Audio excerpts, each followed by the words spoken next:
Si svolgerà mercoledì l'autopsia sul corpicino di Adam Mohamed Abdelmoet Ibrahim Seddiq, il bambino di 2 anni di origine egiziana, morto martedì scorso dopo una disperata corsa all'ospedale di Padova durante un intervento al braccio destro considerato di routine all'ospedale Santa Maria della Misericordia di Rovigo. Sul caso indaga la procura di Padova dopo l'esposto presentato dalla famiglia.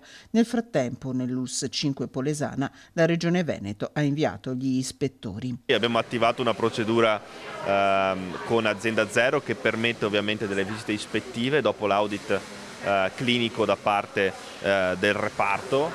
Questo è quello che noi amministrativamente dobbiamo fare, poi ovviamente la procura farà il suo corso e noi siamo assolutamente convinti che la procura sarà in grado di dimostrare eventuali responsabilità del caso. La famiglia di Adam da subito ha chiesto che sul caso venga fatta piena luce.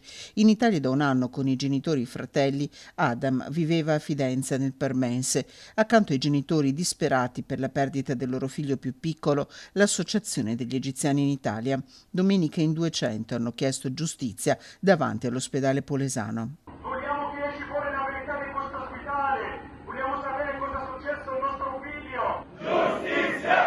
Giustizia! Giustizia! Tante le domande aperte. La famiglia, attraverso i suoi legali, vuole capire dove sia morto Adam, se in ambulanza durante la corsa verso l'ospedale di Padova o se dopo l'arrivo nella città del Santo, e il perché non sia stato usato l'elisoccorso. Una volta restituito alla famiglia, i funerali del piccolo Adam si svolgeranno in Egitto.